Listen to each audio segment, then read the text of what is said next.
Madame, Monsieur, bonsoir. C'est devenu une tradition dans nombre de pays. L'observation des élections.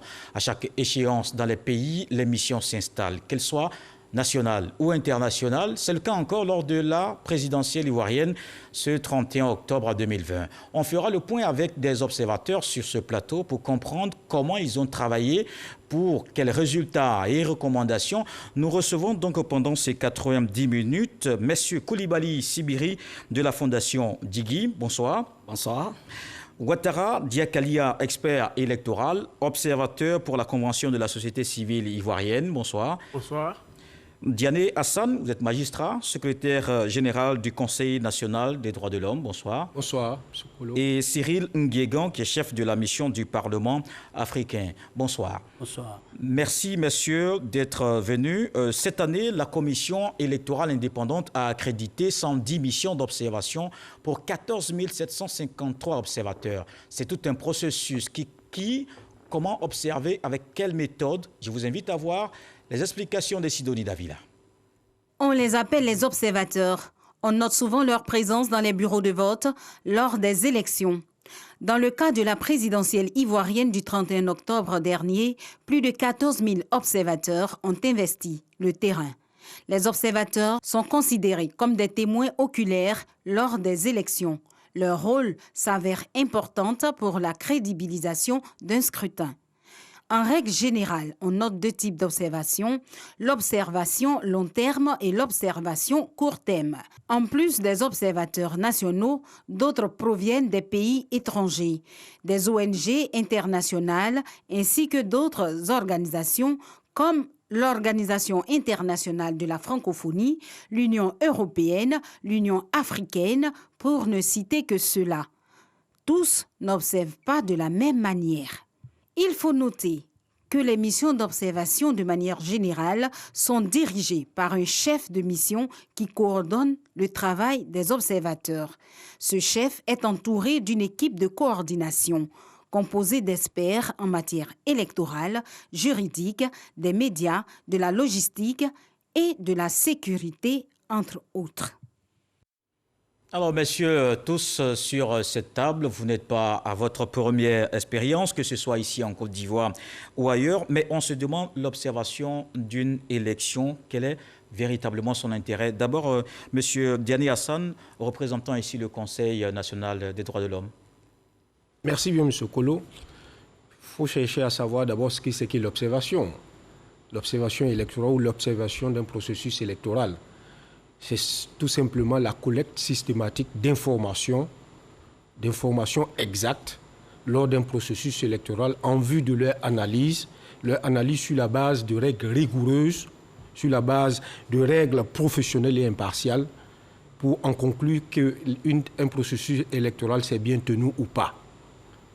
Alors la finalité, c'est quoi? C'est de voir si le processus électoral ou le scrutin s'est tenu conformément aux règles internationales, qu'on appelle généralement les standards internationaux, et également les règles nationales. Voilà, puisqu'il y a un cadre juridique, un cadre institutionnel qui gouverne l'ensemble du processus électoral dans les différents pays. Vous pensez par exemple au code électoral? Bien entendu. D'accord, on passe la parole juste à côté à M. Cyril Nguégan, qui est chef de la mission du Parlement africain. Vous êtes arrivé en Côte d'Ivoire depuis le début du mois d'octobre.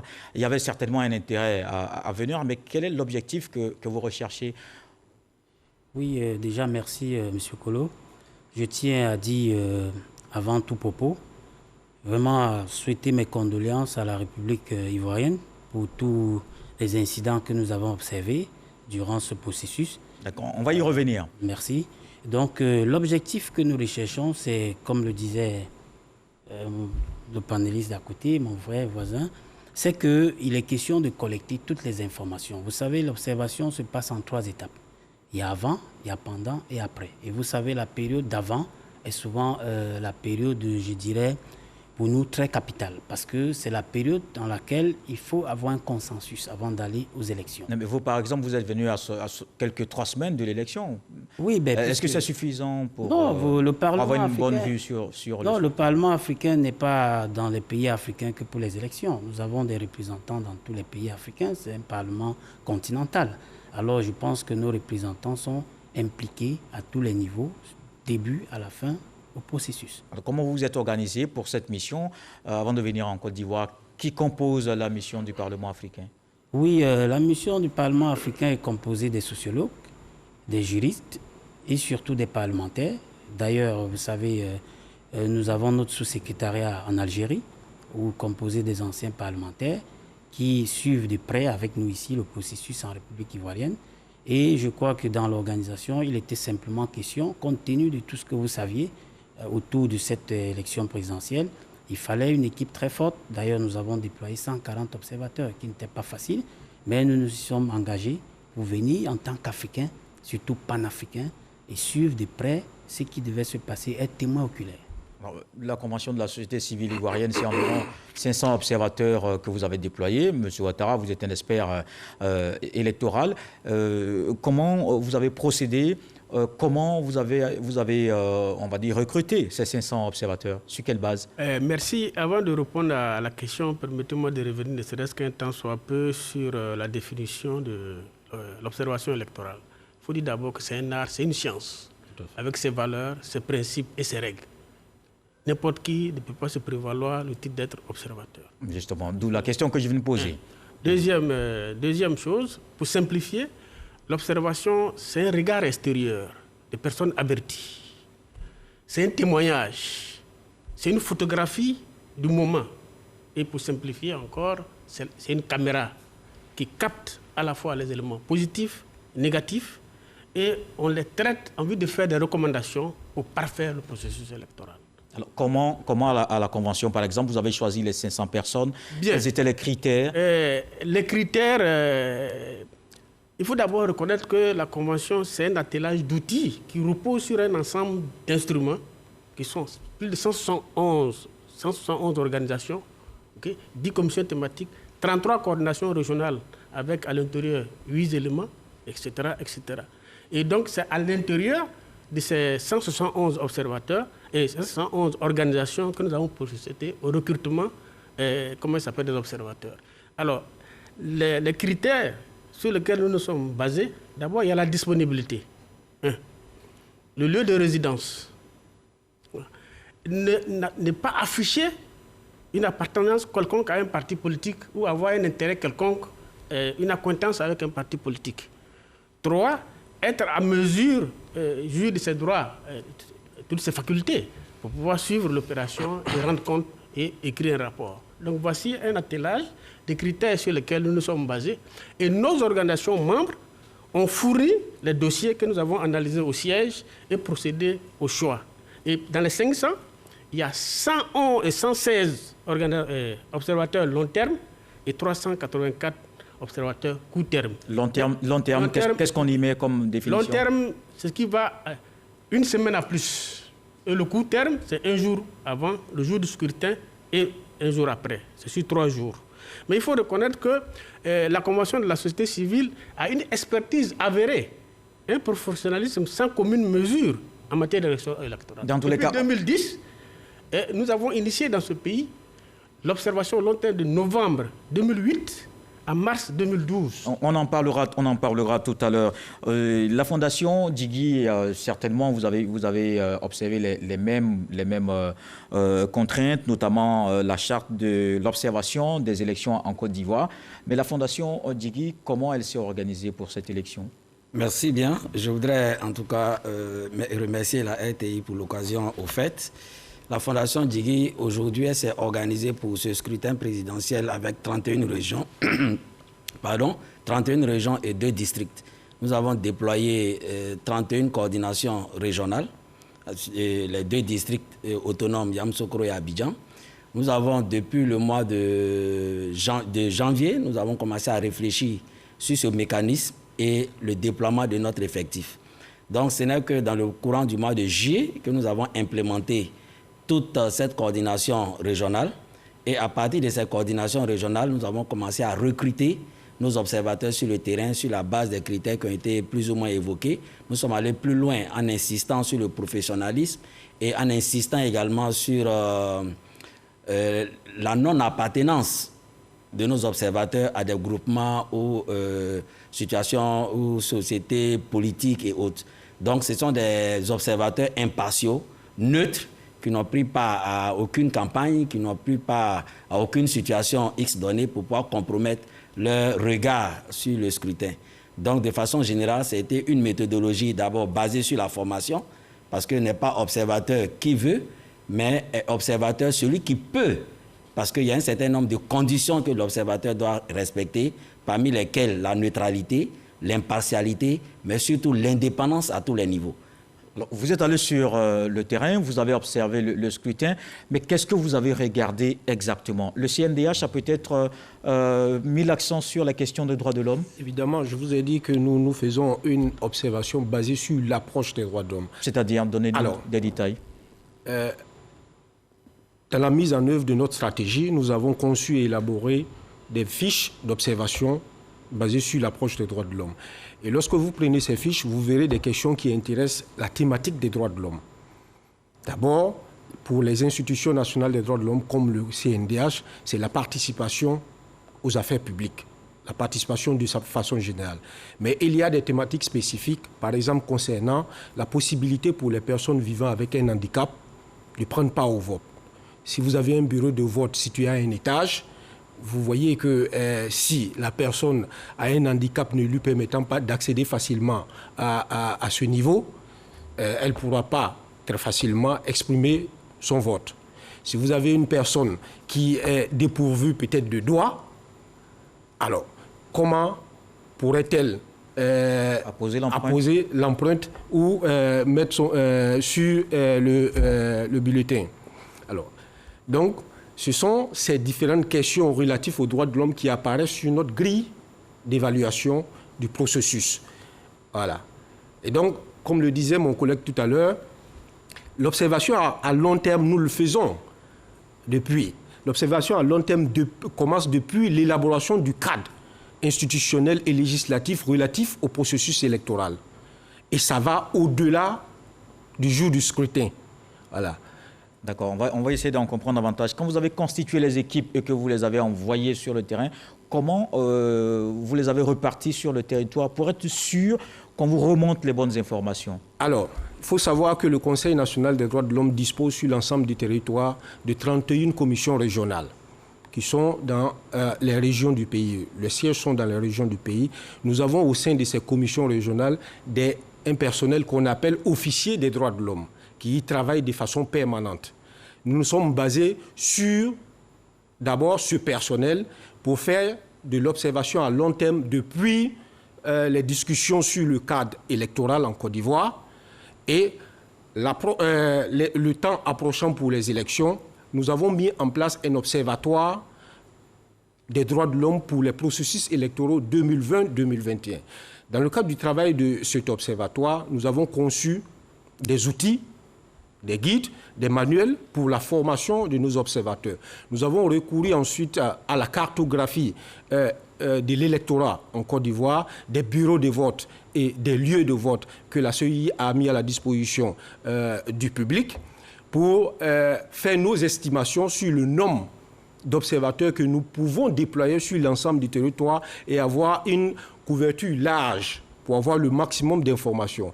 Alors, nous sommes partis sur la base de la proportionnelle et nous avons dégagé un total de 1500 observateurs à déployer sur l'ensemble du territoire pour couvrir au maximum. Voilà, mais finalement, vous êtes arrivé à 1400, donc il y a eu quelques défections. Vous n'avez pas eu tous les 1500? Non, pas du tout. Nous avons eu les 1500 observateurs. Mais c'est ce que dit votre rapport. Notre rapport dit que nous n'avons en finalité travaillé qu'avec 1413 observateurs. Dû au fait que certains observateurs déployés dans l'IFU, par exemple, n'ont pas pu rejoindre les localités où ils devaient faire leur observation. D'accord. On reviendra pour savoir comment vous avez pu avoir les informations. Monsieur Ouattara, la grille de lecture, un élément qu'a évoqué tout à l'heure le représentant du Conseil des droits de l'homme, est-ce que vous partagez cette grille de lecture et elle est commune à vous tous? Non, ça dépend des langues d'attaque et en fonction de l'objectif et des centres d'intérêt qu'on recherche. Pour la Convention de la société civile, par exemple. Voilà, pour la Convention de la société civile, c'était de regarder d'abord, il y a 3 phases, le niveau. L'ouverture, avec tout son attelage, surtout en mettant un focus sur le respect de l'heure d'ouverture. Parce que le code électoral dit que le scrutin commence à 8 heures. Donc pour nous, en matière d'observation électorale, c'est un indicateur important. Donc nous avons recommandé à nos observateurs d'être devant les bureaux de vote au plus tard à 7h30. Ensuite, il y a le déroulement du scrutin avec la disponibilité du matériel, le professionnalisme des membres du bureau de vote. Est-ce que les membres du bureau de vote sont au complet? L'environnement, dans lequel se déroulent les choses, la présence des forces de l'ordre, y a-t-il eu des intimidations, y a-t-il eu des influences, y a-t-il eu des campagnes le jour du scrutin? Voici un certain nombre d'éléments qui nous intéressent. Et enfin, la clôture. La clôture est la règle, un des principes de l'observation, c'est que lorsque vous observez l'ouverture dans un bureau de vote, vous êtes obligé d'observer la clôture dans le même bureau de vote. Et donc, voici un certain nombre d'éléments qui ont attiré notre attention, sur lequel nous avons prêté une attention toute particulière. Et vers 15h, 16h, nous avons fait un premier point du déroulement du scrutin. Alors que les bureaux de vote n'étaient pas fermés. N'étaient pas fermés. Pourquoi?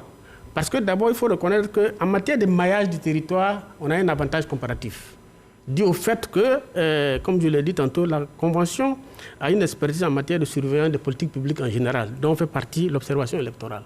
Donc, à la faveur des autres projets, par exemple, de suivi du contrat de développement et de désendettement, on a installé ces coordinations-là qui sont en région.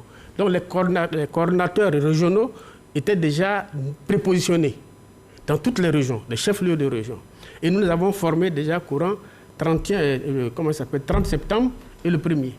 Et donc, nous les avons mis sur le terrain pour observer la pré-campagne, la campagne, et ensuite, ils ont continué. Et au niveau d'Abidjan, il y a aussi les observateurs qui sont prépositionnés dans les différentes communes. Et ensuite vient les court terme. Et donc, comme l'a dit mon voisin d'à côté, le renforcement des capacités est un axe majeur.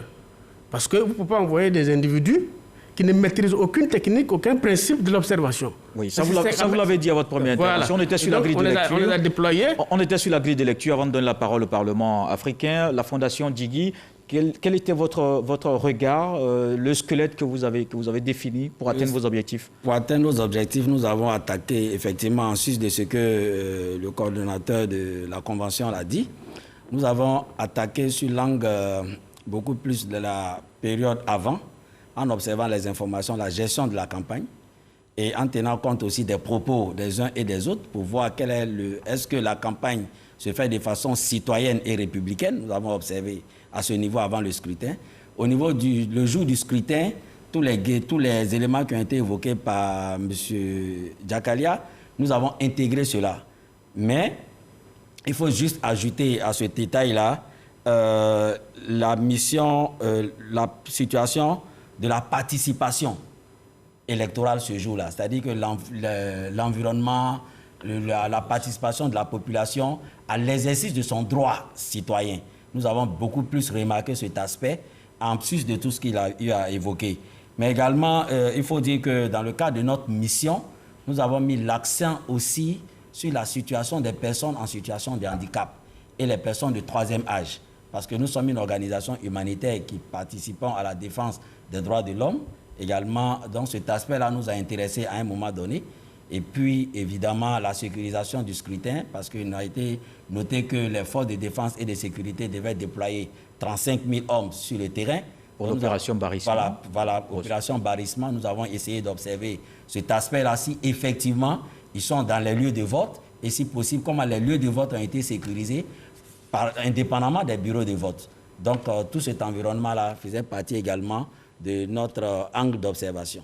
Alors, avec 140 observateurs, le Parlement africain, comment il s'est organisé? Je rappelle qu'on a 22 000 bureaux de vote et 140 observateurs. C'était vraiment suffisant. Comment vous avez fait? Vous savez qu'en termes d'occupation rationnelle du terrain, ce n'est pas souvent évident qu'une mission puisse occuper l'ensemble du territoire. Mais nous avons des techniques que nous appliquons. Quand nous arrivons, je crois que nous avons certaines sociétés civiles nationales avec lesquelles nous essayons de collaborer pour pouvoir permettre surtout d'avoir autour de nos observateurs venus d'ailleurs, des nationaux, qui sont censés connaître des endroits où nos observateurs étrangers sont déployés.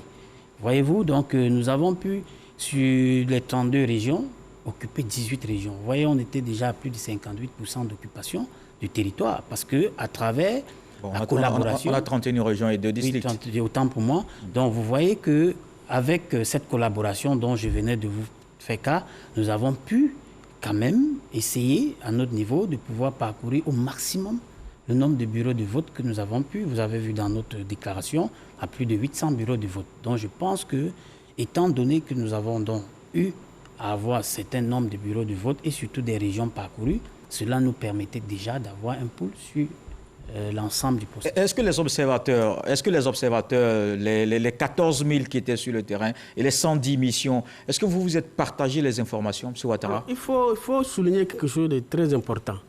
Une organisation, aussi puissante soit-elle, aussi solide soit-elle, financièrement, logistiquement, ne peut couvrir l'ensemble des bureaux de vote. Pas du tout. Ça, il faut le reconnaître. Que ce soit les organismes internationaux, Centre Carter, EISA et autres, personne ne peut se targuer de couvrir l'ensemble. Mais il y a des normes, il y a des standards. Si vous arrivez déjà à couvrir 6 à 7% des bureaux de vote, vos données sont fiables. Et donc, c'est à partir de là que nous déployons nos dispositifs et puis ensuite nous faisons nos analyses et nous tirons des conclusions. Ça, c'est important. Est-ce que vous partagez les informations, les 110 missions sur le terrain pour cette élection? Pas forcément. Chacun évolue et ça dépend. Par exemple, nous avons subdivisé les régions. Il y a 18 régions que nous avons mis en zone rouge. C'est-à-dire, pour vous? Pour vous, zone rouge, c'est-à-dire déjà des zones où il y a eu déjà des velléités d'affrontements, d'incidents. Par exemple, quand vous prenez... Déjà avec des velléités, vous les mettez en rouge. En rouge. C'est pas suffisamment, c'est pas excessif? Non, c'est pour pas des velléités, on arrive déjà à la zone rouge. C'est pas excessif. Je vous ai déjà dit que nous avons du métier dans les jambes. Déjà depuis 2010, on est déjà rompu. Donc, en fonction des régions... Bon, parce qu'on a l'impression que vous fuyez la zone aussi. On ne fuit pas. C'est un devoir républicain de faire. C'est un sacerdoce. Personne ne nous oblige à faire l'observation. Mais aussi, il faut le reconnaître, être observateur, ce n'est pas un héros. Voilà. Donc, ce qui voudrait dire que... Donc, quand la zone est rouge, on n'y va pas. La sécurité des observateurs est menacée, vous prenez le large. Ça, il faut l'ajouter. Et puis après, vous faites un rapport qu'on va regarder. Non, on tient compte on va regarder. On ne fait pas le rapport parce qu'on le mentionne dans le rapport qu'on n'a pas pu compte tenu des circonstances sécuritaires. Et que vous avez pris le large. Après, on va regarder ça. Monsieur Hassan Diané. Oui. Je voudrais revenir sur un point essentiel que Diakalia et puis Sibiru ont évoqué tout à l'heure, qui porte sur la formation, le renforcement des capacités des observateurs. Vous voyez, nous n'avons pas un personnel qui vaut 1500. Alors, lorsque nous avons formé nos officiers des droits de l'homme, nos conseillers aux droits de l'homme et notre personnel sur les outils de l'observation, l'utilisation des grilles, les modules, c'est-à-dire les standards internationaux, les instruments de gouvernance électorale en lien avec les droits de l'homme, nous avons eu besoin de dupliquer cette formation à des acteurs locaux auxquels nous avons recouru comme des observateurs de proximité. Quand vous dites les observateurs, des acteurs locaux, donnez-nous un exemple. Alors, d'acteurs locaux que vous avez une commission régionale dans l'Indénieux Djouablin qui est en relation avec des acteurs de la société civile dans le département de Bétier. Qui ne sont pas, par exemple, du CNDH. Qui ne sont pas du CNDH. Et comme nous sommes en interaction avec ces acteurs dans la région, ils ont bien voulu accepter d'être des observateurs du CNDH et nous les avons formés sur les outils de l'observation électorale basés sur l'approche des droits de l'homme. Pour la circonstance. Pour la circonstance. Et ça, c'est pour le jour du scrutin et pour l'après-jour. Mais avant, c'est le personnel essentiellement du Conseil national des droits de l'homme qui a fait l'observation à long terme, c'est-à-dire avant la phase préparatoire du processus électoral, la campagne électorale. Et puis le jour du scrutin, nous avons recouru à tout ce personnel, notamment les observateurs de proximité. On a bien compris l'intérêt de la formation. Monsieur Koulibaly de la Fondation Diegui, c'est pas pour parler de la même chose? Non, pas pour parler de la formation. Non, pas pour parler de la formation. On en a suffisamment parlé. Mais du déploiement de nos équipes. Parce que c'est vrai qu'il y a une stratégie globale que la Fondation Diegui a définie, mais nous avons réparti, subdivisé la Côte d'Ivoire en 6 axes qui nous permettaient de mieux organiser notre mission d'observation sur le terrain. Et ces 6 axes-là nous ont permis aujourd'hui, quand on regarde, de couvrir 23% des 222 381 bureaux de vote mis à disposition de l'État. 22,82%. Exactement, parce que vous avez 1052 observateurs sur le terrain. Non, on a couvert parce qu'on a couvert 5108 bureaux de vote. Avec 1052 observateurs. Avec 1052 observateurs, donc ça nous donne un taux de couverture d'environ 23%. Voilà, 22,82. 82, exactement. Voilà. J'ai fait le calcul, oui. Justement. D'accord, on y va. Merci. Donc, ce sont ces observateurs-là, c'est-à-dire ces missions déployées, qui nous ont permis à un moment X donné de l'avant-veille, parce que dans notre stratégie de formation également, certaines dispositions devaient être prises par nos observateurs, notamment se présenter à la commission locale, décrire un peu l'environnement de la localité. Et on a couvert totalement 180 localités en fonction des 6 axes. Et il y a eu, comme Jakaria le disait tout à l'heure, il y a eu des zones chaudes. C'était des prémixes parce qu'au cours de nos missions même de formation, nous sommes allés sur le terrain pour le renforcement des capacités dans certaines localités. J'étais chef de mission de formation, je n'ai pas pu accéder à la zone. J'étais obligé, avant les élections, de faire cette formation en téléconférence par rapport à cette zone. Et nous avons fait la formation en ligne pour dire que cette zone, effectivement, le jour des élections, il n'y a pas eu de scrutin, mais c'était déjà prévisible dans notre mission par rapport à cette zone dont il a parlé tout à l'heure. Je pense que c'est la zone de l'Ifou, etc. D'accord. Sur les zones rouges dont parlait tout à l'heure M. Ouattara, j'aimerais vraiment savoir comment vous avez fait pour avoir les informations dans ces localités où il y a eu quelques manifestations dans le Parlement africain. Oui, je pense que, comme vous le savez, en termes de déploiement, il faut le préciser pour que les téléspectateurs comprennent, on ne déploie pas le jour du vote, on déploie parfois 2 à 3 jours avant. Ce qui fait qu'avant les chaufferues, avant ces aspects de zone rouge dont nous parlons ici, certains observateurs sont déjà en place. Donc, voyez-vous, on a déployé des observateurs à Bouaké, alors que 1 jour à 2 jours avant, puisque nous avons déployé 4 jours avant. Et 2 jours avant, ceux qui devaient repartir vers Yamoussoukro ont été bloqués. Où nous avons eu des observateurs bloqués au niveau de Yamoussoukro, d'où je remercie le ministère de la Sécurité qui a dépêché un avion spécial pour amener les observateurs sur Abidjan. Ça, c'est un exploit aussi qu'il faut souligner parce que cela démontre ici l'aspect sécuritaire qui a été déployé ce jour. Comment vous avez eu les données sur Yamoussoukro, par exemple? Oui, sur Yamoussoukro, comme je vous le dis tantôt, les observateurs étaient bloqués, mais qu'à cela ne tienne, je pense que, comme je le disais tantôt, nous avons un système de collaboration. Quand nous arrivons dans un pays, nous avons comme je le disais, des observateurs locaux avec lesquels nous collaborons et d'autres étaient là-bas et qui nous ramènent des informations pour nous permettre d'être équilibrés dans nos informations. D'accord. Alors, la chance que nous on a, c'est que nos équipes sont déjà sur le terrain, dans les 33 coordinations, et c'est l'occasion de rendre un grand hommage à ces dames et à ces hommes qui ont travaillé pendant ces moments chauds.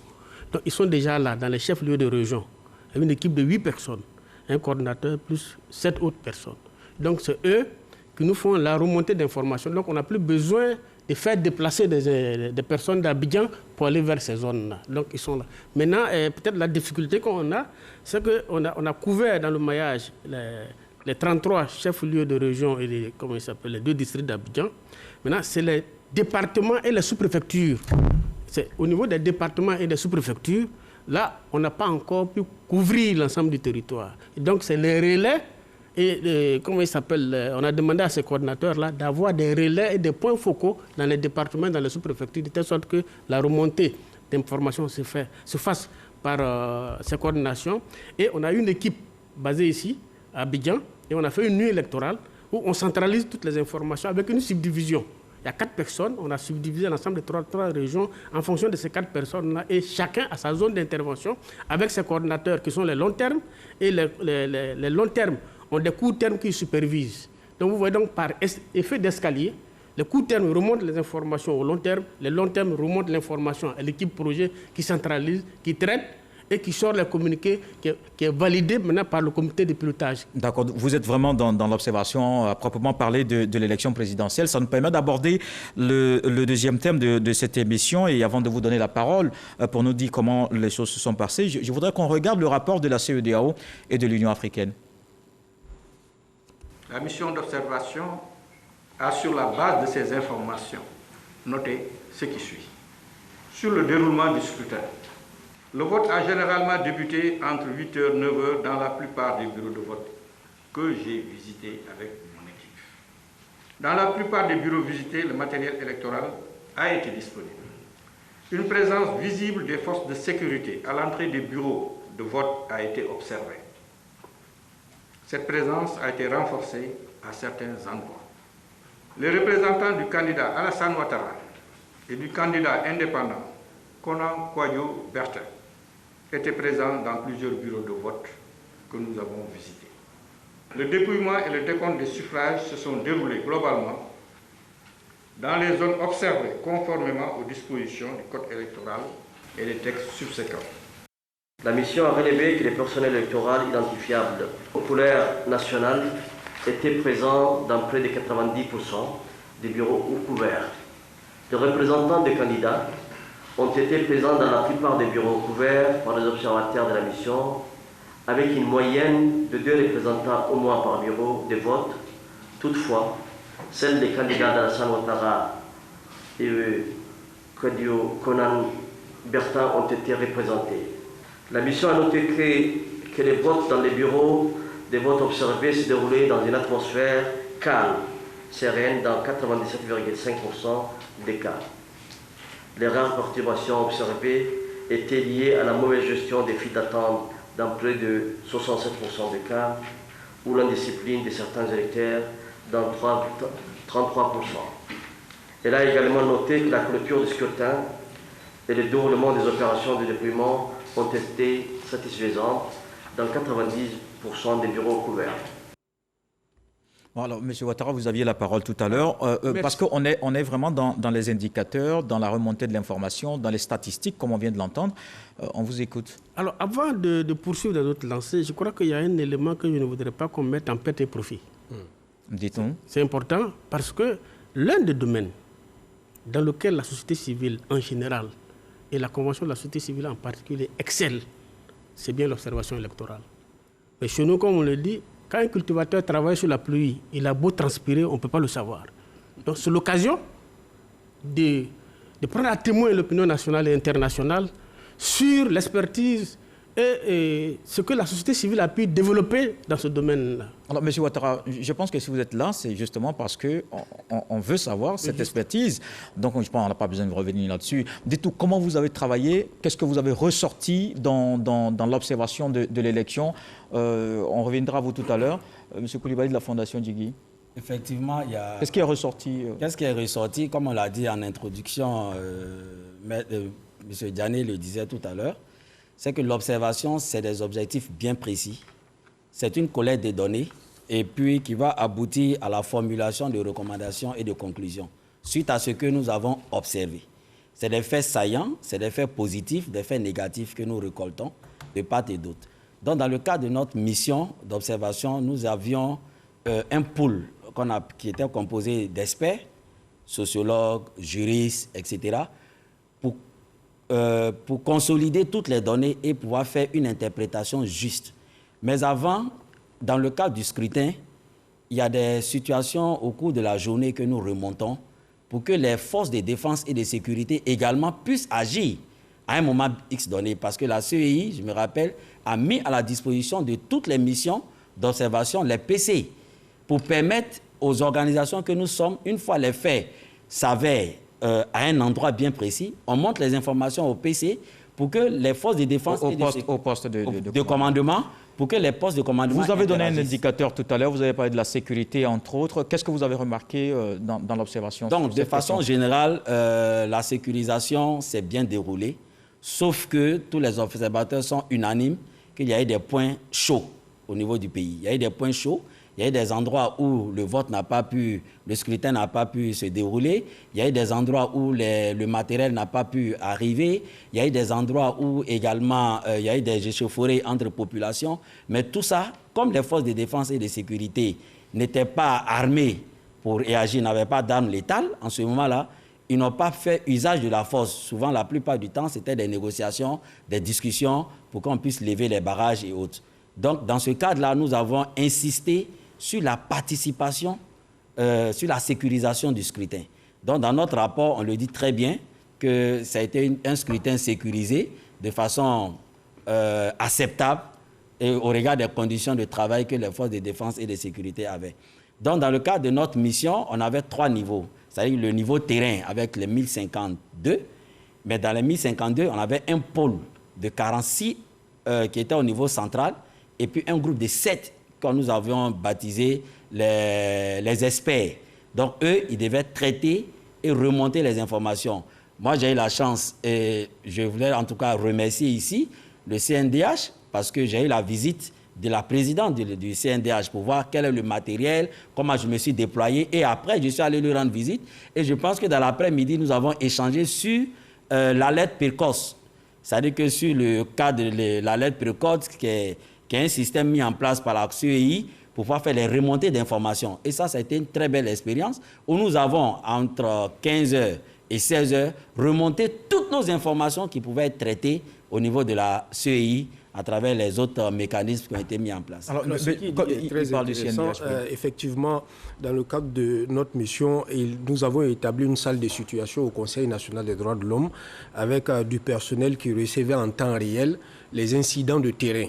Et comme nous avons au sein du Conseil national des droits de l'homme une plateforme d'alerte précoce qui est en lien avec le système d'alerte précoce de la CEI, lorsque nous recevions les informations de terrain, ces informations étaient enregistrées dans le système d'alerte précoce qui était communiqué directement dans le système d'alerte précoce de la CEI pour permettre au centre de coordination de la réponse rapide de donner des réponses rapidement sur le terrain. Et trouver des solutions. Et trouver immédiatement des solutions. Mais est-ce que vous avez trouvé? Oui. Quelle solution vous avez trouvé? Un exemple, on nous a signalé la difficulté pour les électeurs d'accéder au lieu de vote qui était situé au camp de gendarmerie d'Agban. Alors, parce que les électeurs, à majorité, étaient domiciliés du côté nord du camp, et donc il y a un portail d'entrée de ce côté nord qui avait été fermé pour des raisons de sécurité. Alors, les électeurs devaient faire le grand tour pour venir passer par le côté sud. Lorsque nous avons été informés, nous avons remonté l'information au centre de coordination de réponse rapide où siège le représentant de la gendarmerie nationale qui a immédiatement saisi sa hiérarchie à l'effet de permettre aux électeurs ce jour d'accéder par le portail nord du cas d'Agban pour pouvoir exercer leur droit de vote. C'est un exemple parmi tant d'autres. D'accord. Le Parlement africain, M. Cyril Nguégan. Oui, M. Kolo, je crois que par rapport à ce jour du vote, le Parlement n'avait pas eu d'incident à signaler. La seule chose que je voudrais relever, c'est que des endroits chauds, tels que le disent ici les collègues, c'est un aspect de droit que nous voudrions relever. Ceux qui ne voudraient pas aller voter, il faut reconnaître que c'est de leur droit. C'est de leur droit légitime. Et ceux qui se sont mobilisés à aller voter, c'est aussi un droit.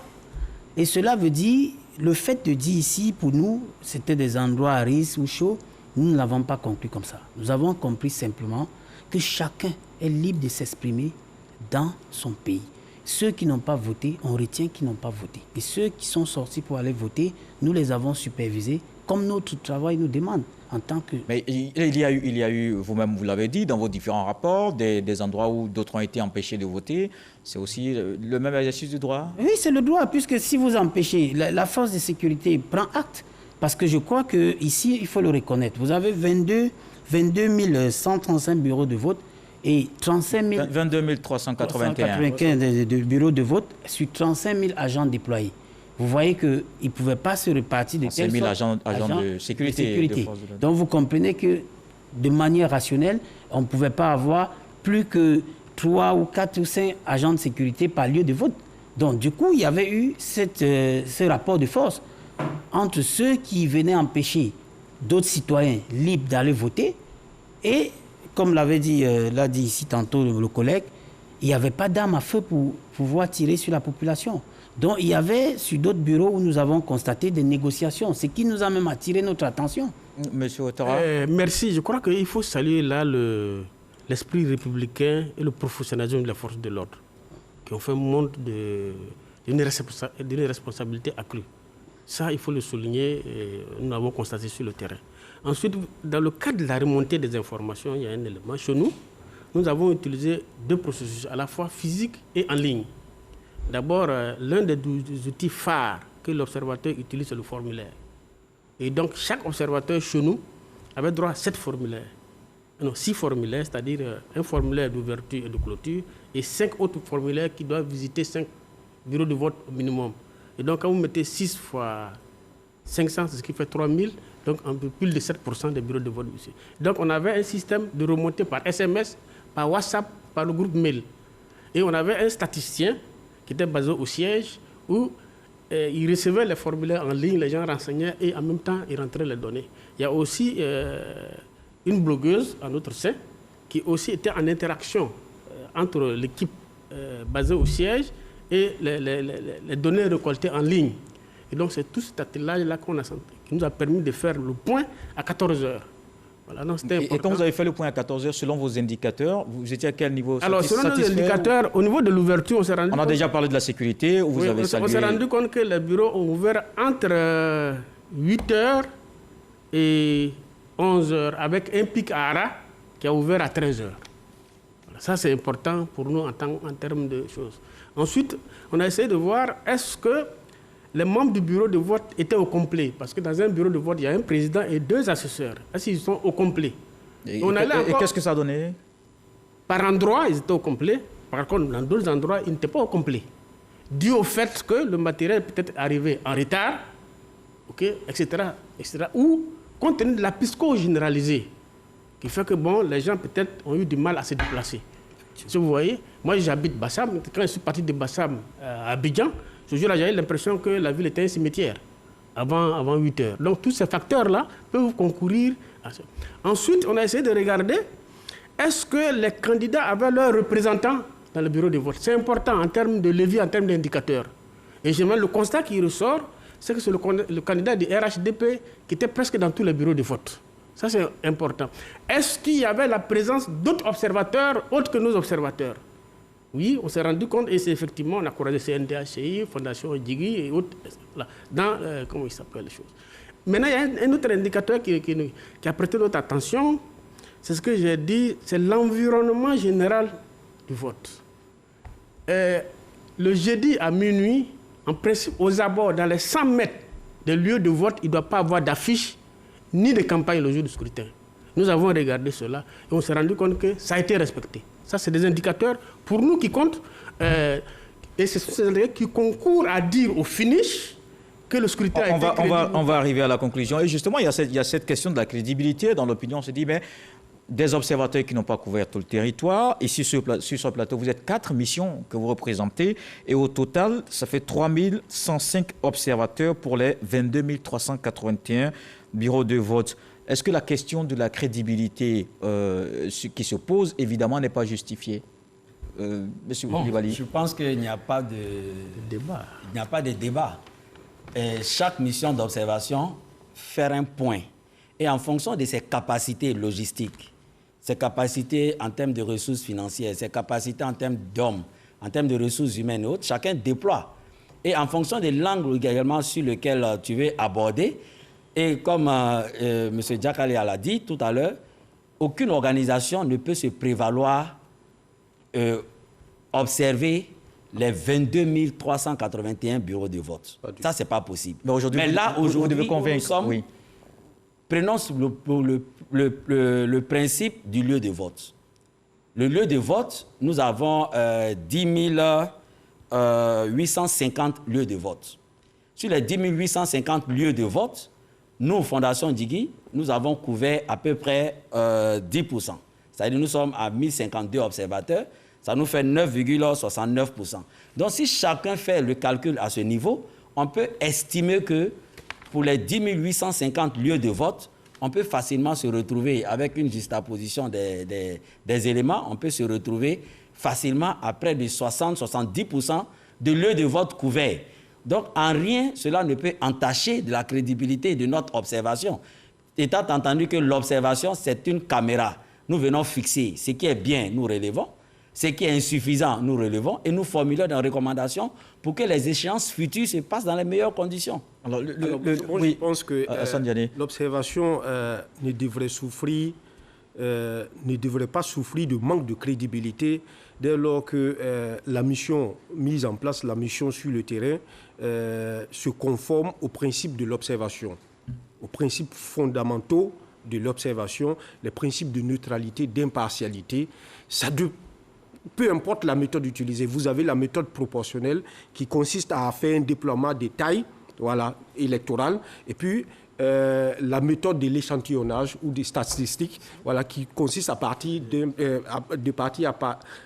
d'un échantillonnage pour pouvoir faire une projection. Est-ce qu'à ce niveau-là, il n'y a pas d'extrapolation? Vous n'exagérez pas? Non, pas du tout. Pas du tout. Le Parlement africain, est-ce que vos résultats sont suffisamment représentatifs de ce qui s'est passé? Je pense qu'au vu du nombre d'observateurs que nous déployons et avec la collaboration telle que je le disais, c'est tout à fait logique que nous donnions une impression qui soit équitable au jour du vote.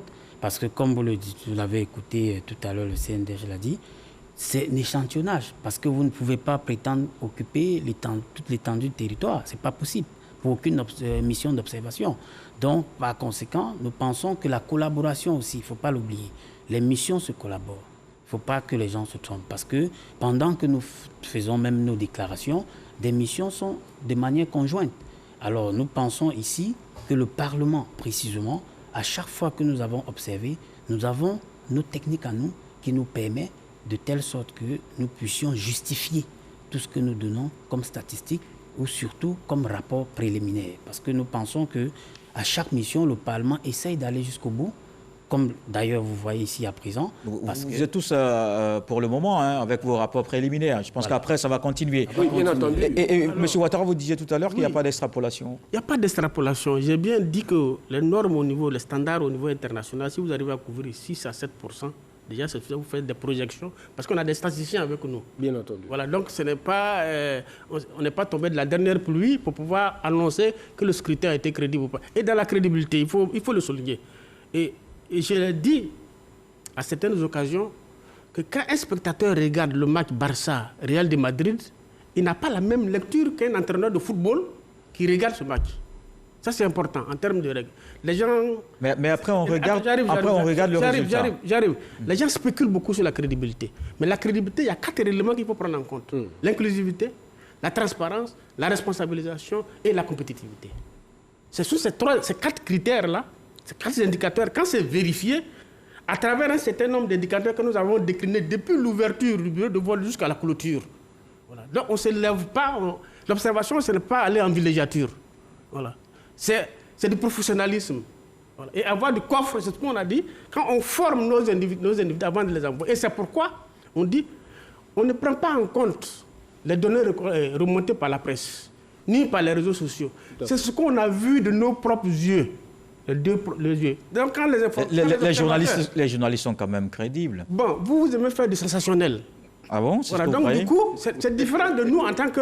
on ne va pas faire le procès des métiers parce qu'on n'en sortirait pas. C'est du cosmétique parfois. C'est l'un des principes d'ailleurs. Voilà. Et donc du coup, ça veut dire que... Est-ce que vous avez été témoin, vous avez vu? Justement. C'est ça, témoin oculaire et auriculaire. D'accord, on va vous passer la parole s'il vous plaît. Non, c'est important de souligner cela. Vous allez terminer, oui. Parce que les journalistes font parfois des remontées d'informations qui après, quand on vérifie, ce n'est pas fondé. Bon, d'accord. Ça, je vous laisse tenir évidemment ces propos parce que je ne suis pas tout à fait d'accord. Monsieur Koulibaly. Oui, il faut dire que simplement, l'observation, c'est une science. Comme les autres sciences, c'est une science. C'est un art, c'est un système, c'est des mécanismes qu'on met en place. C'est un ensemble d'éléments conjugués qui aboutissent à une déclaration sur une situation que vous avez observée effectivement. Parce que lorsqu'on prend la définition fondamentale, on dit l'observation, c'est la collecte d'informations. Mais ces informations que vous collectez doivent être objectivement vérifiables. Elles doivent être objectivement vérifiables. Donc, par exemple, une situation, il y a certains qui sont passés sur les plateaux, on dit qu'il y a eu 4 morts dans certaines localités. J'ai fait l'observation dans cette localité. J'étais à 1 mort signalé.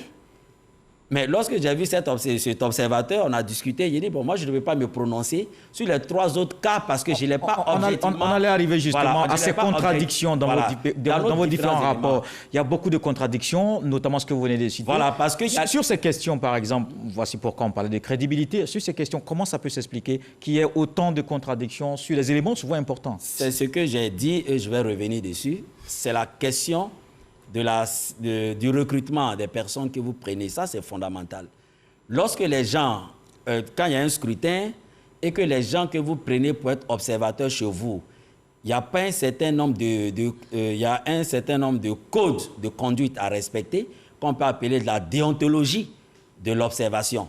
Mais quand la personne vient à l'observation pour une journée simple et puis qu'il y a des velléités par derrière de faire des remontées fausses d'informations, elle va évidemment entacher votre crédibilité dans ce que vous rendez. Donc c'est pourquoi le choix même de l'observateur obéit à des critères et à des valeurs. Si on ne retrouve pas ces valeurs de sincérité, ces valeurs de responsabilité, on ne trouve pas ces valeurs de compétence en ces personnes, pourquoi on les recrute? En ce moment-là, vous allez avoir un rapport truffé de beaucoup d'incohérences. Donc nous, au niveau de la Fondation, nous avons mis notre accent dans le recrutement sur la base, Jack l'a dit tout à l'heure, c'est la disponibilité, mais au-delà de la disponibilité, il y a la crédibilité, la sincérité de la personne que nous engageons, le professionnalisme également de la personne, mais également son engagement citoyen et républicain. Alors, sur ces contradictions... Sur ces contradictions, je dirais que cela résulte généralement du non-respect des principes qui gouvernent l'observation par certains. Est-ce que c'est parce qu'ils ont vu? Est-ce qu'ils se sont bien formés? C'est la question. On peut peut-être demander, on peut peut-être se dire aussi, c'est ce qu'ils ont vu? Non? Est-ce qu'ils ont été rigoureux? Est-ce qu'ils ont été professionnels? Est-ce qu'ils ont vérifié effectivement les faits? Je vous prends un exemple. Au secrétariat de l'Observatoire, on nous remonte le jour du scrutin qu'il y a 5 morts à Teyiri. J'appelle tout de suite le président de la commission régionale du Go, avec lequel nous travaillons quotidiennement. Je lui dis, votre officier des droits de l'homme qui vous a rapporté ces informations, est-ce qu'il a vu les corps? Est-ce qu'il était sur le terrain? Il me dit non. Qui lui a rapporté ces faits? Est-ce que c'est de bouche à oreille? Est-ce qu'il a pu vérifier? Il me dit non. Je lui renvoie sa copie, allez vérifier l'information. Il retourne lui-même en tant que président de commission régionale, il vérifie les informations avec la brigade de gendarmerie, avec les familles des victimes, des blessés, et il me revient le soir pour me dire effectivement il n'y a pas eu 5 morts, mais on a comptabilisé 3 morts. Source, brigade de gendarmerie et famille des victimes décédées. Donc vous pensez qu'il y a des observateurs qui n'ont pas travaillé comme il fallait, qui ont manqué de rigueur dans le traitement de l'information, dans l'analyse de l'information. Voilà. D'accord. S'ils évoquent ce que vous avez évoqué tout à l'heure, la zone rouge, et peut-être se limite à appeler, ou à passer un coup de fil pour avoir une information dans la zone rouge en question, j'emprunte vos mots. Le Parlement africain, comment on explique qu'il y ait autant de difficultés à avoir une même lecture? Bon, je dirais simplement qu'il faudrait que chaque mission d'observation se réfère à la charte de l'observatoire. Parce qu'avant que vous n'alliez observer, il y a toujours un briefing avec la commission électorale et certaines autorités en charge. Alors, et quand vous le faites, vous avez des kits qui vous sont distribués. À quoi vous servent ces kits? C'est de savoir, l'observateur a des limites. Ça, il faut le savoir. L'observateur n'est pas tout permis. Parce qu'au jour du vote, c'est des jours sensibles, très sensibles, et il y a des informations qui ne peuvent pas être données par un observateur. Puisque dans l'organisation, par exemple au Parlement, aucun observateur n'est censé faire une déclaration le jour du scrutin. Il remonte l'information à son chef de délégation, qui le remonte au chef de mission.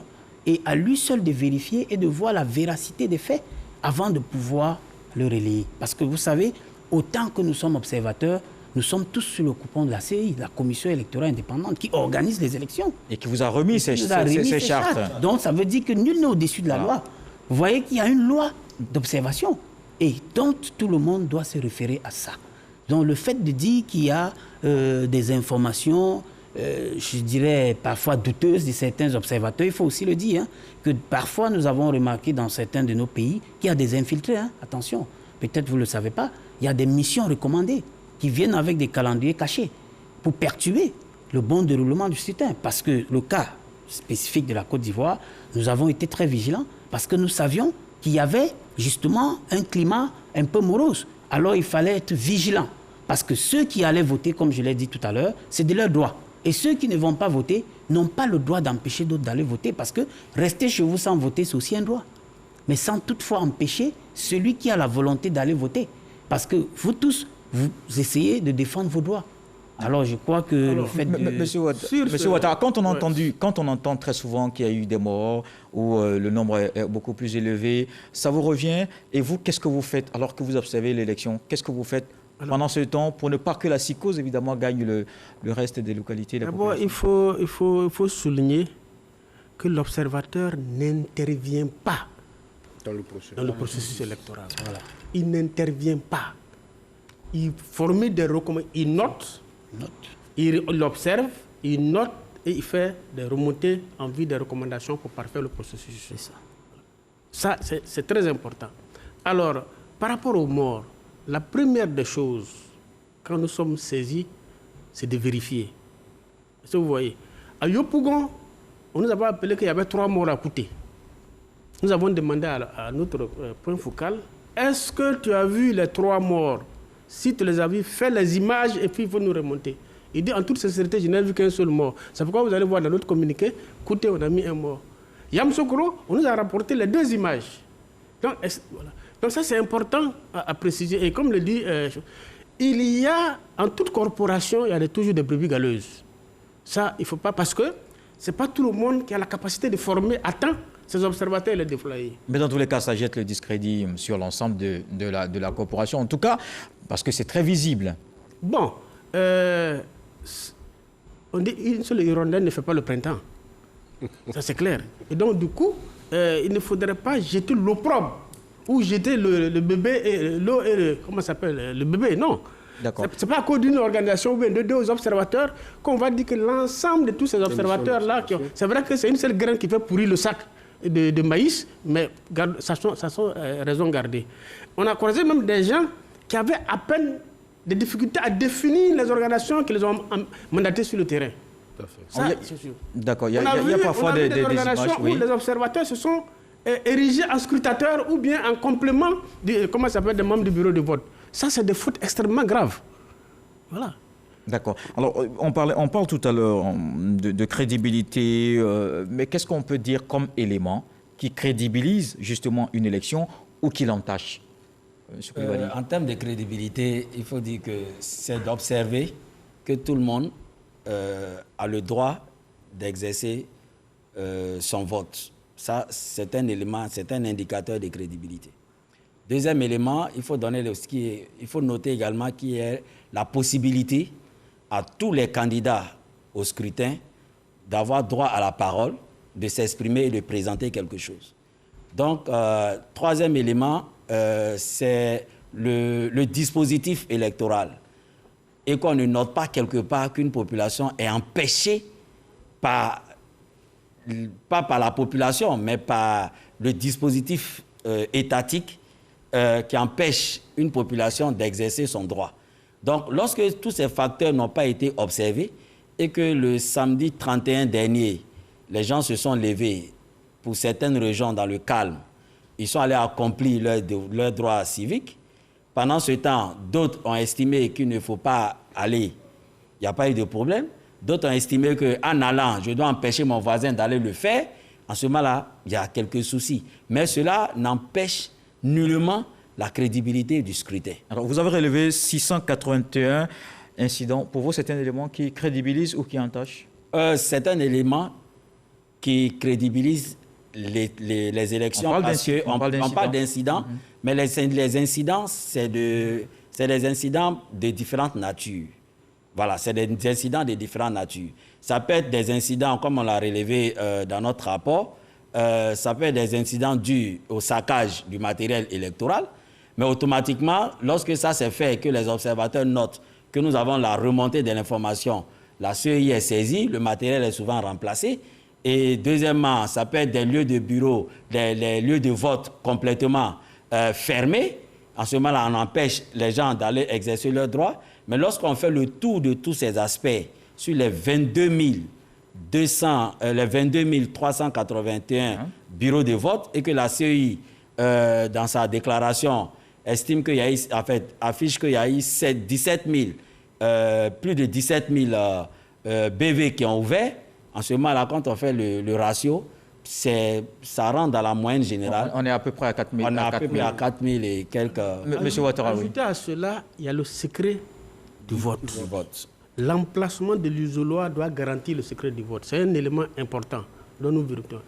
La qualité du matériel, le listing. Est-ce que le lecteur qui rentre, les membres du bureau de vote vérifient s'il est inscrit sur la liste électorale? La qualité du matériel, l'encre est-il indélébile? Est-ce que vous voyez? Tout ça concourt à la crédibilisation du vote. Pour la Convention de la société civile. Y a-t-il eu dysfonctionnement criard dans le dispositif? Y a-t-il eu anomalie? C'est tout ça qui concourt à la crédibilité. Ce n'est pas un seul élément. Bon, pour la Convention de la société civile, qu'est-ce que cela donne entre éléments qui crédibilisent et éléments qui entachent? Qu'est-ce que D'abord, je voudrais souligner quelque chose. Quand vous prenez les 33 régions, il y a une seule région où il n'y a pas eu de vote du tout, c'est Ifou. Tout à fait. Ça, il faut le souligner. Où il n'y a pas eu de vote du tout, c'est Ifou. Daoukro, Mbayakro, Prikro, Wele. Même Moronou, dès l'instant qu'il y a eu vote à Ara, on ne peut pas le dire. Donc, dans les régions, même s'il y a un vote dans un village, on ne peut pas mettre en rouge, comme j'ai vu circuler dans la presse. Tout à fait. Comment il s'appelle? Une carte de la Côte d'Ivoire. Où tout était rouge pratiquement, voilà. Oui. Deuxième chose, ou trois, nous avons 33 régions. Si le scrutin a entaché sur 15, 16, 17, 18 régions, là en ce moment on peut dire que le scrutin est entaché d'irrégularité, il n'est pas crédible. Mais ce n'est pas parce qu'il n'y a pas eu de vote dans une seule région qu'on va utiliser une conclusion hâtive pour dire non que le scrutin n'a pas été crédible. Oui, parce que tout à l'heure, le responsable du Parlement africain en parlait tout à l'heure. Il y a eu quand même vote, et il faut le noter, c'est aussi le droit dont vous parliez tout à l'heure, monsieur Cyril Nguégan. Oui, effectivement, je crois que tout a été dit ici. Sur les 33 régions, une seule région qui n'a pas voté, ça veut dire que nous avons dépassé la moyenne. Donc ça veut dire qu'en termes de crédibilité, le vote a été crédible. Le vote s'est tenu. Et ceux qui devraient voter ont rempli leur devoir civique. Et je crois que c'est tout ce qu'un citoyen peut faire le jour du vote. Yanné Hassan? Je souscris parfaitement à ce que mes prédécesseurs viennent de dire. C'est l'observation ou les conclusions de l'observation donnent un jugement d'ensemble. C'est un jugement d'ensemble, une impression d'ensemble. Alors, sur cet ensemble, est-ce que il y a des éléments qui décrédibilisent tout le processus, ou bien est-ce qu'il y a juste des éléments marginaux? C'est ça. D'accord. Et finalement, vous êtes arrivé à quelle conclusion au CNDH? Posez la question, je vous retourne. Vous êtes arrivé à quelle conclusion? Vous avez écouté la déclaration de Madame la Présidente du Conseil national des droits de l'homme. J'ai le rapport, préliminaire, oui, qui dit que... Qui parle de 213 incidents. Voilà, oui. Les élections se sont tenues dans des conditions acceptables et satisfaisantes, de façon globale. Voilà. D'accord. En citant évidemment ce qui s'est passé tout à l'heure. Mais il y a aussi cette question qui... Oui, M. Ouattara, vous voulez ajouter quelque chose? Parce qu'il y a deux expressions dont il faut faire attention. Tout à fait. Émaillé et entaché. Voilà. C'est quand c'est entaché que ça concourt à la non-crédibilité du scrutin. Mais quand c'est émaillé, ce qui voudrait dire qu'on prend en compte les incidences qui ont eu lieu. On prend en compte les pertes en vies humaines. C'est pourquoi vous allez voir, quand on a dit que le scrutin globalement a été régulé, transparent, mais aussi faut-il noter qu'il y a eu des cas de force majeure dont il ne faut pas mettre en perte de profil. Voilà. Donc quand vous mettez dans la balance, vous avez une balance entre là où le scrutin s'est passé de façon calme, apaisée, et là où il y a eu les incidences. Si la balance va du côté des choses, on tire la conclusion. Voilà. Donc, ce que j'ai dit au début de notre expression, l'observation, c'est une science. On ne va pas en villégiature, on ne va pas en tourisme. On va en termes de quelqu'un qui est averti, qui est éclairé, qui connaît et qui sait ce qu'il va aller regarder parce qu'il y a un certain nombre de leviers, il y a un certain nombre d'indicateurs, il y a un certain nombre de critères qui concourent à la crédibilité. Et donc, quand vous les décrivez, et donc, en conclusion, vous allez voir, généralement, c'est toujours ça, en conclusion, parce que c'est au regard ou de ce qui précède. Voilà l'expression consacrée. Oui, justement, et quand vous le dites, vous dites que tout s'est bien passé. Est-ce que finalement, on ne minimise pas ce qui s'est passé comme violence? Non, pas du tout. On dit, vous allez répondre. Vous allez répondre. Vous allez répondre un à un. D'abord, M. Koulibaly. En fait, c'est des cas. C'est comme si on est dans une situation où sur 100 éléments, et puis on a peut-être 10 c'est-à-dire vous avez 100 appareils, 5 ou 6 appareils ne fonctionnent pas, et puis vous allez dire l'ensemble de vos appareils-là ne fonctionne pas. C'est des indicateurs qu'on regarde. Donc, vous voyez, même la CEI, elle a 22 381 bureaux de vote. Elle ouvre, elle constate qu'il y a 17 601 PV ouverts à peu près. Donc, on est autour de 4 000 qui ne sont pas ouverts. Donc, elle tire une conclusion.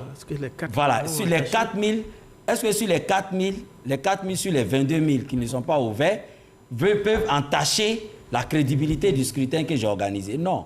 Ça dit que c'est des indicateurs. Si, par exemple, on est à 50-60% de cas d'incidents, de façon générale sur le territoire, comme on l'a dit, on a 31 régions. Plus 2 districts. Plus 2 districts. On se rend compte que les élections n'ont pas pu être organisées dans 50%, ou bien dans à peu près 20 régions. En ce moment, il y a un problème. Il y a un problème. Donc, c'est des statistiques qui sont tenues. La formule consacrée, effectivement, c'est le scrutin s'est passé dans les conditions satisfaisantes, de façon générale, mais nous notons néanmoins qu'il y a eu des incidents qui ne peuvent pas... D'ailleurs, vous l'avez relevé. Oui, M. Ouattara. Nous ne mettons pas en perte et profit les pertes en vies humaines et les dégâts matériels, s'il vous plaît. Ce n'est pas ça. Oui, vous l'avez mentionné dans votre rapport. Et il faut noter aussi une chose, c'est que la Côte d'Ivoire, la violence en matière électorale tend à devenir une marque déposée de la Côte d'Ivoire. Et ça, il faut le corriger. Alors, vous êtes en train de dire quelque chose qui est suffisamment grave? Non, parce je pense qu'il faut relativiser quand même. Non, oui. Je le dis parce que, à part les élections de 2015, où il n'y a pas eu de violence du tout, généralement, toutes les élections, il y a eu des violences quand même. Et comparativement au Ghana, notre voisin, la compétition au niveau là-bas, c'est un jeu, c'est une... C'est-à-dire que... On va arriver à cette partie-là. Dans la troisième partie, on va parler des solutions, justement. On évoquera la question. Est-ce qu'on peut arriver un jour à faire une élection? On en parlera. Monsieur Ouattara, on passe la parole, s'il vous plaît. S'il vous plaît, on passe la parole à M. Diané. Oui, je voudrais dire que, revenant sur ce que Sibiri a dit tout à l'heure, rappeler que c'est un jugement d'ensemble. Vous n'aurez pas, dans aucune démocratie, aussi parfaite qu'elle soit, un système électoral parfait. Vous n'aurez pas ça dans le monde. Regardez ce qui se passe aux États-Unis. Oui, d'accord. Un candidat remet en cause une pratique. Le président sortant. Voilà, une pratique ou un mode de vote qui est en cours depuis des années. Le vote par correspondance. Et il introduit des recours devant les juridictions pour suspicion de fraude. C'est l'une des plus grandes démocraties au monde. J'en conviens, oui. Alors, c'est pour cela que le législateur, conscient du fait que tout processus peut être entaché d'irrégularité, a prévu, dans le cas de la Côte d'Ivoire, que l'irrégularité ne peut entraîner la remise en cause du scrutin que lorsqu'elle est de nature à entacher la sincérité du scrutin. D'accord. C'est bien. Le Parlement africain, c'est d'ailleurs peut-être pour cela que dans votre rapport, vous n'avez pas insisté sur les violences? Bon, on ne dirait pas qu'on n'a pas insisté, puisque nous avons quand même fait cas, par endroit. Oui. Et nous ne disons pas que... En une ou deux phrases, oui. Voilà, et nous ne disons pas que nous ne déplorons pas surtout les cas de perte de vie en vie humaine, parce que, vous savez, la vie est sacrée. Mais qu'à cela ne tienne, nous pensons que, en aucun cas, la commission électorale qui organise les élections ne saurait être une rébellion pour tuer la population. Donc cela veut dire que avec les forces de sécurité déployées, c'est toujours dans un aspect, dans un environnement sécurisé qu'on voudrait que les votes s'y tiennent et que la population aille voter en toute quiétude. Alors nous disons ici au Parlement que nous interpellons, ici on profite, l'ensemble de nos citoyens, nos concitoyens ivoiriens pour dire que les votes, c'est comme le disait le doyen sur le plateau, c'est un moment de retrouvailles. Ce sont des périodes de joie. Parce que quand vous allez choisir la destinée de votre nation... On en parle maintenant dans la troisième partie de l'émission. Il nous reste à peine une vingtaine de minutes. Vous avez parlé des bons et des mauvais points. On en a suffisamment parlé, d'ailleurs, les mauvais points. Parlons des bons points. Qu'est-ce que le Parlement africain a noté comme bon point pour cette élection, si vous voulez un enseignement? Oui, le bon point, c'est que je crois que sur l'ensemble des bureaux que nous avons couverts, nous avons retenu que la majorité était ouverte en temps réel, puisque nous disons que le Parlement a pour habitude d'être sur le terrain à 7 heures, même si les bureaux doivent être ouverts à 8 heures, mais nous avons constaté que les bureaux que nous avons parcourus étaient ouverts. Alors, le matériel électoral, comme nous le disons d'habitude, était présent, et nous pensons que la discipline que nous avons constatée dans certains endroits majoritairement était l'aspect que nous recherchions. Parce que aller voter dans la discipline, cela voudra dire qu'un travail technique a été fait en avance par la CEI. Puisque dans le cas d'organisation, il n'est pas facile techniquement d'organiser une élection dans les contextes, tous celles que nous avons vécues. Monsieur Koulibaly, je voudrais également, comme point positif, noter la campagne de communication qui a été déployée ou mise en œuvre par la CEI en termes de communication sur son rôle dans le cadre de ces élections. Ça, c'est à saluer. Il est rare de voir dans les États le rôle de l'organe central qui est en charge de l'organisation des élections. La CEI a suffisamment communiqué sur son rôle et sur ses actions. Et elle a démontré à la face de la nation quelle était sa limite. Elle n'était que simplement un organisateur, mais pas un décideur. À chaque étape, le président est sorti pour dire « Voici mon rôle, je me limite à ça et je transfère ». C'est ce qu'il a fait de tout le début.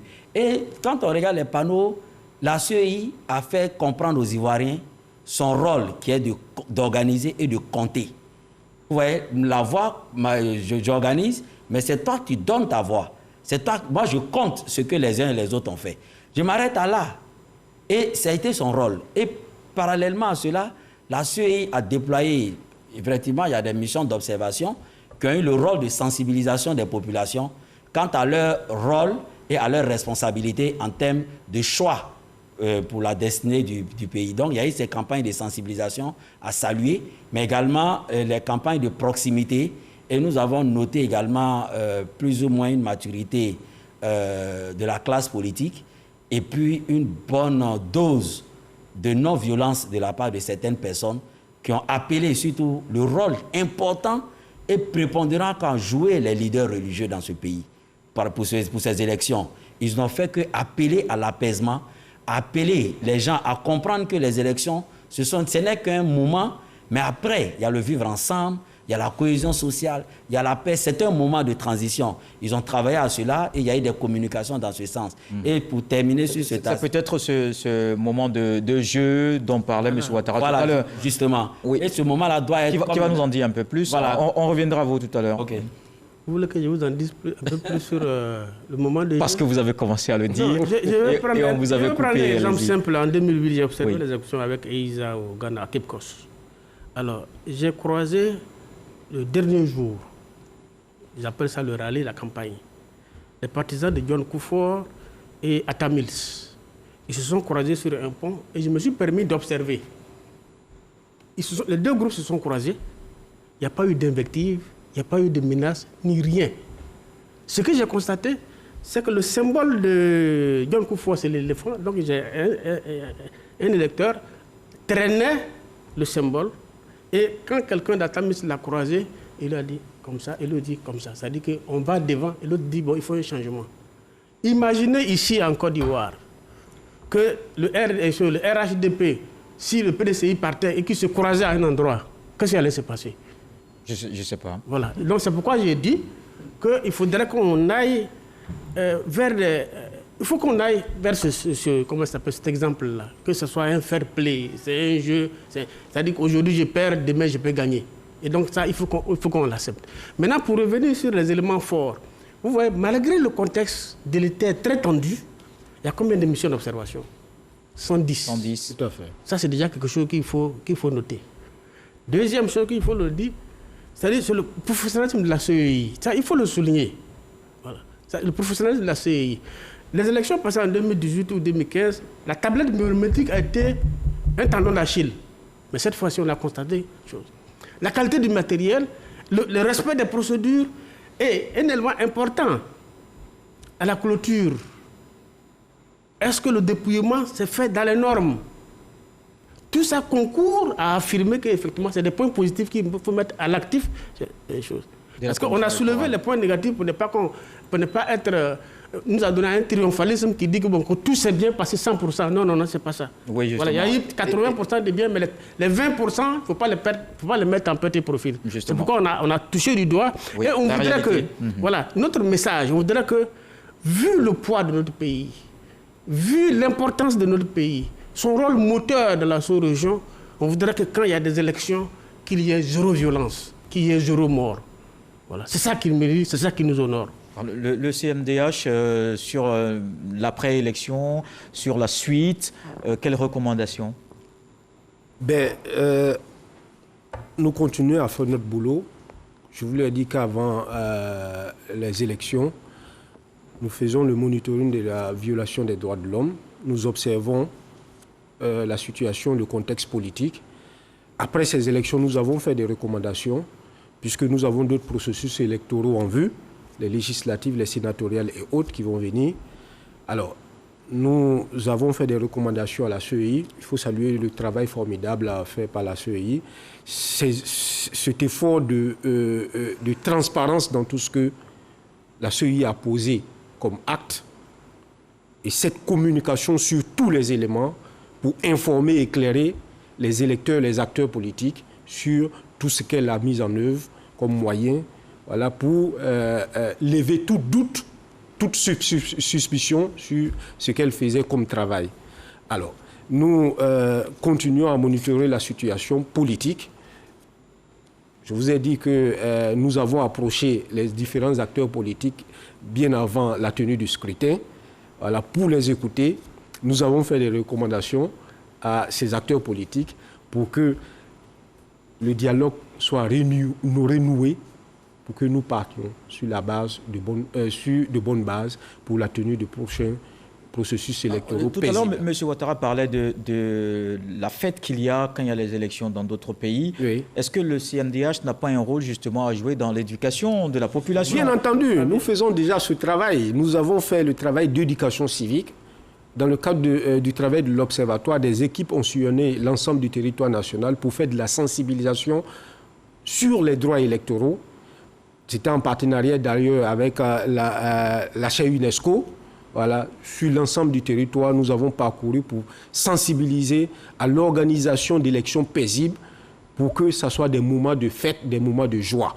Et nous continuerons ce travail puisque nous avons d'autres processus en vue. Et l'une de vos recommandations, vraiment bien lisible dans votre rapport, c'est que vous avez déploré l'accès difficile à certains lieux de bureaux de vote, comme les personnes du troisième âge, les personnes en situation de handicap. Vous avez une proposition? Oui, comment à l'avenir on peut régler la question? À l'avenir, c'est de faire en sorte que les bureaux de vote soient à des endroits, à des lieux accessibles à tous. Peut-être pas à des niveaux, à des étages, peut-être tous au rez-de-chaussée des différents établissements scolaires, voilà, pour que ces personnes vivant avec un handicap, des personnes de troisième âge, ne puissent pas avoir des difficultés pour aller exprimer leur vote. Le Parlement africain a dit suivre la situation dans son rapport, la situation actuelle donc de l'après-élection. Qu'est-ce que vous allez suivre exactement? Je pense que, comme vous le voyez tantôt, nous venons là de quitter la période de la proclamation des résultats provisoires. Alors nous sommes en attente justement de la phase des contentieux qui seront vidés par la Cour constitutionnelle et s'en suivra le résultat final.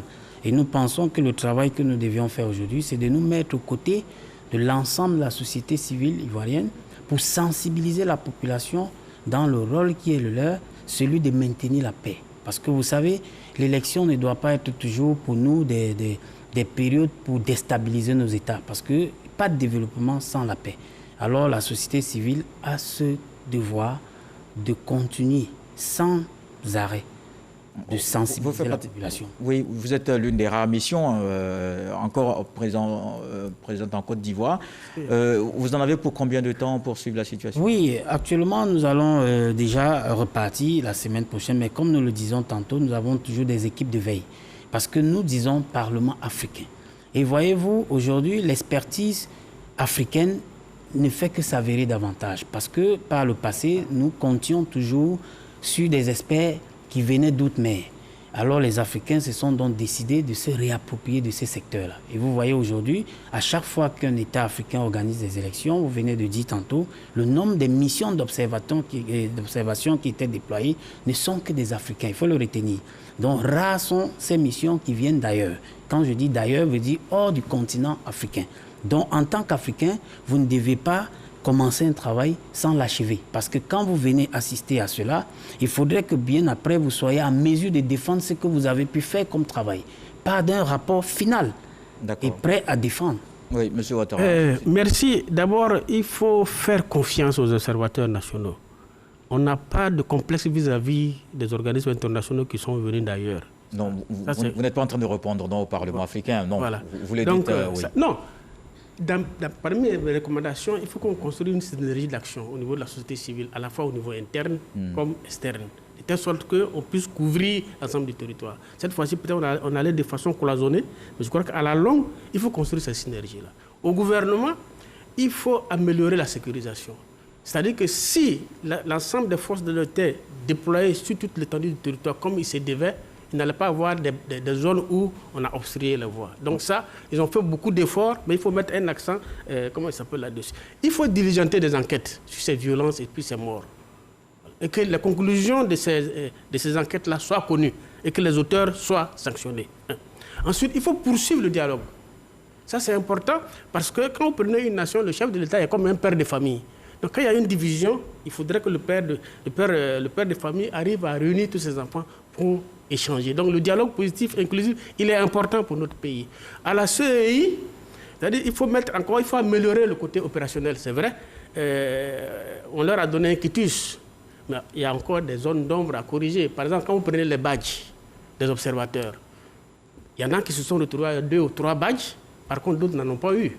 Donc c'est minime, mais c'est des choses qu'il faut corriger. Il faut mettre l'accent sur la communication, il faut communiquer davantage. Et aux partis politiques, il faut avoir le sens de la retenue et de la responsabilité. Ça, c'est important. Et de privilégier le recours au dialogue pour résoudre les conflits et ne pas se muscler les biceps. Ça ne nous conduira nulle part. D'accord. Ce Koulibaly, la Fondation Djigui. La Fondation Djigui, il faut dire que nous appelons tous à renforcer la culture démocratique dans notre pays à travers le débat d'idées, Ensuite, il faut faire ce qu'on appelle l'éducation civique depuis des populations, depuis la base. Et puis, cette culture démocratique-là, elle doit intégrer nos systèmes scolaires et universitaires. Pour savoir qu'une élection, c'est un moment de choix. Mais ce n'est pas un moment de violence, ce n'est pas un moment de culture de la violence.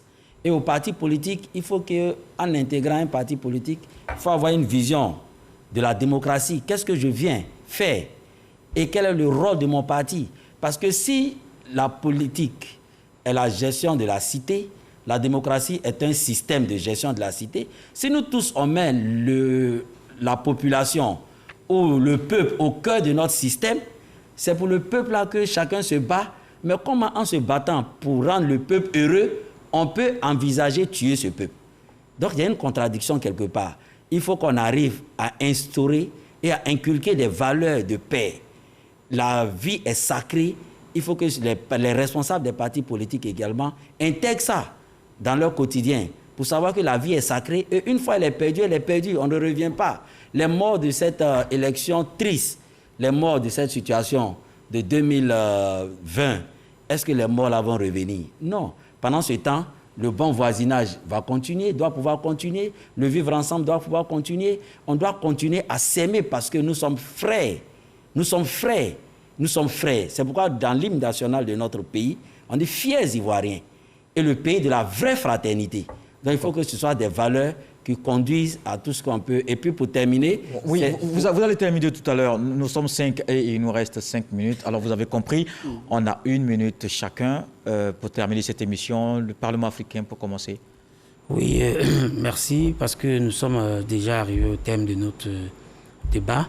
Je tiens personnellement à lancer un appel à l'ensemble du peuple ivoirien pour dire que nous, Parlement africain, frères africains, venez, parce qu'ici, quand nous sommes en Côte d'Ivoire, nous ne disons pas étrangers, nous sommes chez nous. Et nous pensons que le cas que nous avons eu à vivre ici en 2010, avec 3000 morts, nous ne voudrons plus que cela revienne dans cette grande nation. Parce que la Côte d'Ivoire n'est pas seulement la locomotive de l'Afrique de l'Ouest. Il faut dire que la Côte d'Ivoire, je viens du Cameroun, de l'Afrique centrale, mais on en parle de la Côte d'Ivoire chaque jour. Alors on regarde ce peuple dans les yeux, il est dit, plus de manipulation, restez sereins, parce qu'aujourd'hui, nous disons à nos dirigeants, à ces chefs de partis politiques, est-ce qu'ils pensent à l'avenir des enfants? Est-ce qu'ils pensent à l'avenir de cette nation? Parce que le Parlement condamne fermement ce que nous sommes en train de vivre actuellement avec la création parallèle du Conseil national.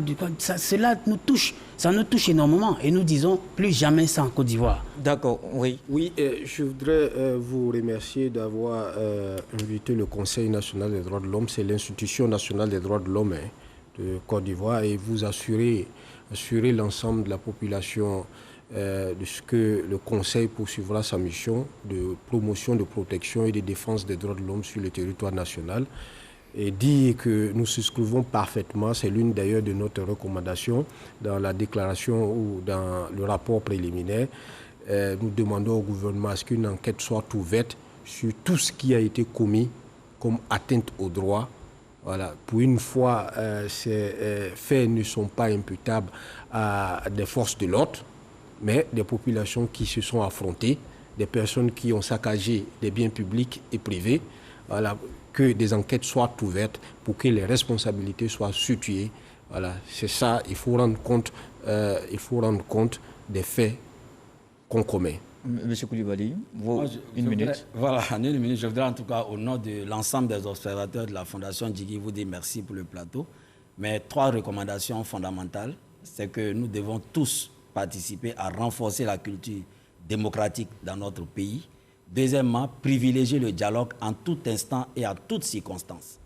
Et quatrièmement, faire en sorte de respecter les paroles de notre hymne national et d'être le pays de la vraie fraternité, la fraternité dans le sens plein de l'expression. Vivons la fraternité ensemble parce que c'est cette fraternité-là qui permettra aux Ivoiriens d'être unis et d'avoir un pays beau comme il est actuellement. Et pour nous vivre heureux, paix dedans et puis en paix à l'intérieur, paix à l'extérieur, pour que les générations futures s'arrêtent pour dire qu'il y a un temps, vous voyez, tout le monde parle d'Oufoui, parce qu'il a construit sur le dialogue et la paix. Continuons de cultiver le dialogue et être des artisans de paix. Monsieur Ouattara. Merci d'abord aux journalistes. Leur dire que l'information est une bombe. Parce que quand vous la lancez, elle peut détruire. Et donc, de respecter la déontologie et l'éthique de la profession. Ça, c'est important parce que ce qui foisonne sur les réseaux sociaux est très dangereux. Les réseaux sociaux, ce n'est pas forcément les journalistes. Bon, oui. Au-delà de ça. D'accord, donc allons-y. Deuxième chose que je voulais dire, le premier président américain disait le bulletin est plus fort qu'une balle de fusil. Donc, faisons en sorte que les élections symbolisent cela. La violence ne résout rien. Et comme le disait le sage, comme vous le dites, quand on veut emprunter un chemin, il faut s'en référer à ceux qui en reviennent. C'est parce que vous nous avez appelés ici. Et moi, je voudrais vous rétorquer pour vous dire, quand vous voyez une souris courir pour aller vers le feu, c'est que ce qui est derrière est encore plus grave. Donc notre présence ici, c'est d'attirer l'attention des uns et des autres. Et la Côte d'Ivoire appartient à nous tous. Oui. Si elle brûle pour nous tous. Donc la violence ne résout rien parce qu'on finira par là où ce qu'on a refusé de commencer. On a bien compris, M. Ouattara, on a compris surtout l'esprit de fait que vous voulez qu'il y ait, évidemment, voilà, c'est ça, aux élections avec cette note du mot que vous venez de donner. Merci. Les observateurs et les élections, ils sont toujours sur le terrain à chaque échéance. Pour mieux comprendre leur fonctionnement, nous recevions pour vous M. Koulibaly Sibiri de la Fondation Djigui, Ouattara Diakalia, expert électoral, observateur pour la Convention de la société civile ivoirienne, Diané Hassan, magistrat, secrétaire général du Conseil national des droits de l'homme, et Cyril Nguégan, chef de la mission du Parlement africain. Messieurs, merci d'avoir participé à cette émission. Merci à vous de nous avoir suivis et très bonne soirée sur RTI 1.